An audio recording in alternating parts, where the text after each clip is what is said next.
Hi, welcome to Robyn's Mobile Roost. Today I'm working on some simple stamping cards, more geared towards the beginner stamper, but I did do a couple little techniques, maybe you'd call them, that I thought I should probably share with you in case you were a beginning stamper and hadn't seen these things done before. So the first card is using very few supplies, because when you're a beginning stamper you're just accumulating your stash. So this just uses one piece of white paper, two ink spots, and one stamp set. So pretty low investment on this card. So the next card adds another color of cardstock, the real red, and it also adds a tuxedo black ink pad. So you've got two extra additional supplies for this one. And the third card, although still very simple, adds another layer of cardstock. It's got the old olive, and it adds the mossy meadow trim. So you've got a couple of extra things there, and then I also added some little embellishments that could be left off or put on, as you prefer. So let me just show you a few little tips on things that I did when I made these cards. So the first thing that I want to share with you is the actual stamp set that I'm using for these cards. It is the Sweet Strawberry stamp set, and it's found in the January to June mini catalog. It actually can be purchased as a bundle, although I'm not using the punch that matches it for these cards. Being they're simple cards, I wanted to avoid using any extra tools. But this is actually an option too, and if you purchase these together, you can save 10% on both of them. So if you have enough funds to add that to your stash, punches are great. So for the first card, I wanted to show you that I just used the same color ink for both the outline stamp, because these strawberries have an outline stamp, and then they also have a fill-in stamp, so you don't have to do any coloring. And with the photopolymer stamps, they're clear, so it's really easy to line them up. I usually do the outline first and then the fill-in, and I've done these in the same color, so it's red on red. And I just wanted to show you also, I'm using the little Stampin' Spots. Now, I got these in the Paper Pumpkin kits. Each month in the Paper Pumpkin you get a different color spot, and they never repeat within a year. So I like using these when I'm doing this technique, but you can also use the big stamps or ink pads for this, or you can purchase empty spots and a refill inker and then ink them up yourself and use them. But I wanted to show you this technique because it really does give you some options when you're stamping. So what I've done with this, and let me get just a blank piece of paper here so I can stamp this out and show you, is I take the little ink spot and I just ink the leaves that I want green, and then very carefully you go up against the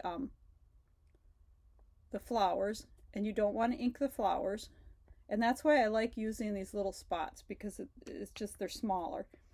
And then I'm going to turn it so that I'm next to the flowers, and I'm going to do the same thing going up to the green and inking just the flowers.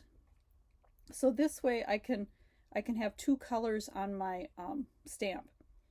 And then I'm just going to go ahead and actually stamp it like you normally would. And it's always a good idea to hold your stamp down for a few seconds before you lift it up. Don't just poof and up. Especially with the photopolymer, it gives the ink time to transfer. So there you can see, there's a little bit of blending in between, but not too much. It's just a really nice way. You can also do this with markers and color it, but this is a lot faster than markers. So that was my tip for my first card. Now for my second card, I actually ran out of room for my greeting up here. When I stamped, I had cut this down a little bit and I wasn't being real careful about my placement. So I ran out of room. The thank you, if you'll notice, is one long word, not two separate words. I don't know if you can see that very well in the picture, but so I used that same technique to do the thank you in two pieces. Only for this card, I added the black. You'll see that I've stamped the strawberry seeds in the outline in black, and then I have some black ink. So I've got my black ink pad, and this is one of the larger ink pads. Now most of the Stampin' Up! Ink pads look a little differently than this one. Let me just grab one.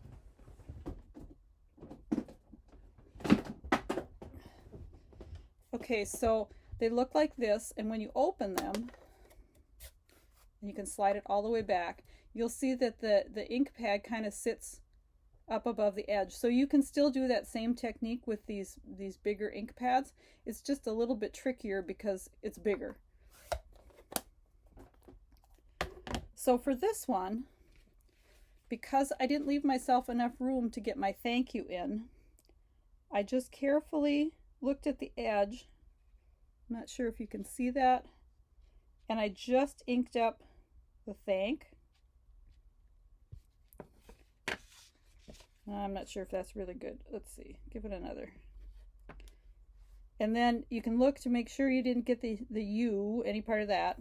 Wipe it off, and then just go ahead and stamp it. And then you're going to clean it. Now see, I had forgotten to clean my stamp before I started that. So I've got a little bit of a shadow there. But you'll have a clean stamp before you start. So then I'm going to go ahead and do the same thing with the U. And you might want to let it dry first so you make sure that there's no, it's not wet. So make sure you wipe off anything that's hanging over, and then go ahead and stamp the U. And that'll give you your words a little bit different direction. Now doing this actually extends your stamps too. This way, by doing that, you can use it in different places. Now for the third card that I did, I was thinking there was something I wanted to share with you on this one too. I don't think I did anything different on the stamping, but if you'll notice, if you can see, I've got dimensionals popping this up. So I wrapped this thread around, or the trim around. To begin with, I tried tying my bow, and I just could not get a bow that I liked. I usually can, but I couldn't today for whatever reason. So I got frustrated, and all of us crafters, we don't like frustration, so we start thinking out of the box. So what I did is I just glued my piece of ribbon that was about this long to the back of my paper, glued it down flat so I had a string going around it. Then I tied my bow separately, just a little bow on a small piece of string, and then I glued it on here. So that way my tails went exactly where I want them and my loops sat exactly where I wanted them.